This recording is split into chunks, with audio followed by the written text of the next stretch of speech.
बिहार की राजनीति में एक से एक पेच फंसते जा रहे हैं और इसका कोई समाधान निकलता हुआ नहीं दिख रहा है।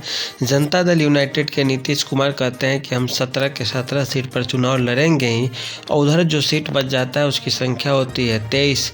अब नीतीश कुमार समझ रहे हैं कि 17 सीट लेने के बाद 23 तो हम उधर छोड़ ही देते हैं। फिर राजद समझती है कि हम फिर 17 सीट पर चुनाव क्यों नहीं लड़े, यदि जदयू लड़ेगी 17 पे तो हम भी लड़ेंगे 17 पे। फिर बाकी सीट बच जाते हैं 6, और 6 में से कांग्रेस को बांटना है या कम्युनिस्ट पार्टी सीपीआई को बांटना है या सीपीआई-एम को बांटना है, और इस तरह से 6 सीटों में उन दोनों पार्टियों का मन भरेगा नहीं। कांग्रेस की तरफ से 9 से 10 सीटों का मान है, तो वहीं कम्युनिस्ट पार्टी की तरफ से 5 से 6 सीटें मांगी जा रही है। तो कुल मिलाकर देखें तो इस तरह से 16 सीटें हो जाती है। अगर 16 से 4 भी आप घटा दिए फिर भी 12 सीटें बचेंगी, और 17 और 12 जो हो जाता है 29 हो जाता है। फिर 11 सीटें ही राजद के खाते में इस तरह से जा पाएगी।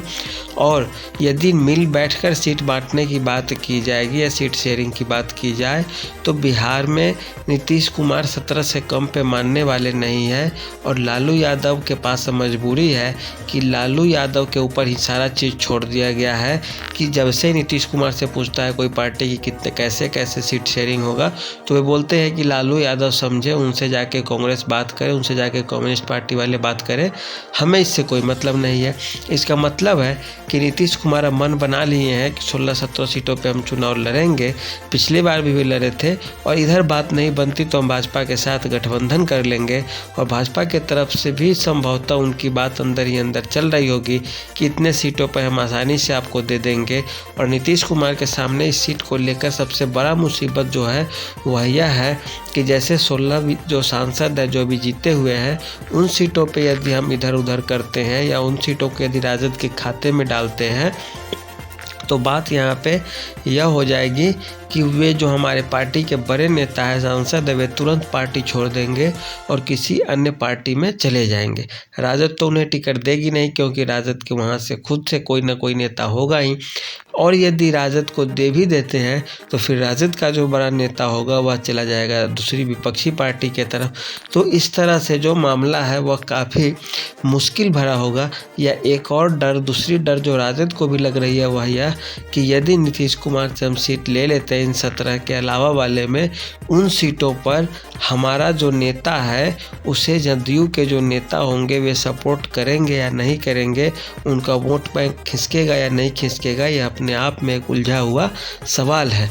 जल्दबाजी की बात की जाए तो जनता दल यूनाइटेड में जल्दबाजी है। इस चीज़ को केसी त्यागी ने भी कहा, नीतीश कुमार ने भी कहा, और संजय झा जी भी ने कहा उस दिन वर्चुअल बैठक के दौरान कि जल्द से जल्द सीट शेयरिंग पे बात की जाए। अब समय नहीं बचा है, मामला बहुत आगे बढ़ चुका है। और वहीं तेजस्वी यादव से जब पूछा जाता है तो वो बोलते हैं कि अच्छा वो तो हो ही जाएगा, समय आएगा तो सीट तो बंटवे करेगा ना।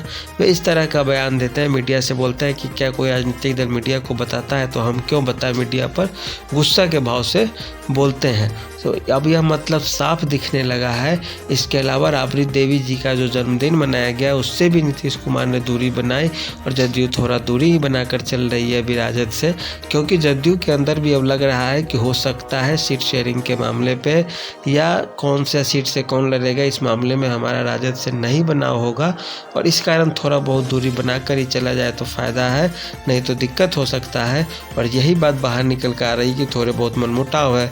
उधर शिक्षकों को नियुक्ति बांटते समय नीतीश कुमार तेजस्वी यादव के सामने ही पहले की सरकारों की नाकामी को दर्शाने लगे कि पहले कितना 12.5% ही बच्चों का नामांकन दर स्कूलों में हुआ करता था, आज देखिए हम कहां से कहां पहुंचा दिए। शिक्षा व्यवस्था को आगे बढ़ाने का श्रेय भी नीतीश कुमार अपना गिनती कराने लगते और तेजस्वी यादव वहीं बैठे रहते हैं। स्वाभाविक है उन्हें भी बुरा लगा होगा यह बात कि देखिए हमारी सरकार के बारे में ऐसे ऐसे बोल रहे हैं जबकि हम गठबंधन में हैं।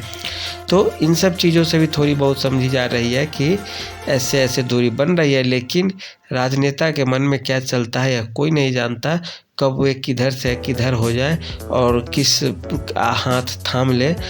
जो जदयू के बड़े नेता हैं उन्होंने भी यह कहा है कि हम जिधर रहते हैं उधर पलड़ा भारी रहता है, इस कारण हमारा होना किसी न किसी के लिए ज़रूरी है ही। तो मतलब साफ था कि हम इधर आ जाएंगे भाजपा की तरफ तो भी पलड़ा भारी रहेगा, राजद की तरफ है तो भी पलड़ा भारी रहेगा। और राजद के साथ भी मुसीबत है कि वो कैसे इस स्थिति को हैंडल करती है और इंडिया अलायंस को किस तरह से मजबूती प्रदान करेगी।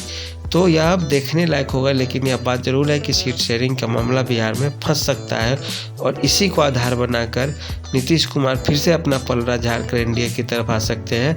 राम मंदिर का मुद्दा भी एक ज्वलंत मुद्दा है जिस पर राजद ने गलत सलत बयान दिए हैं, उसे लेकर भी जदयू के ने दूरी बनाई और नीरज कुमार ने कहा भी है, जदयू का प्रवक्ता, कि मीडिया में बने रहने के लिए लोग ऐसा बयान देते हैं। सम्राट चौधरी ने भी कहा था कि नीतीश कुमार के इंडिया अलायंस वाले कदर नहीं कर रहे हैं। तो देखिए अब कैसे क्या होगा। आज के लिए इतना ही, धन्यवाद।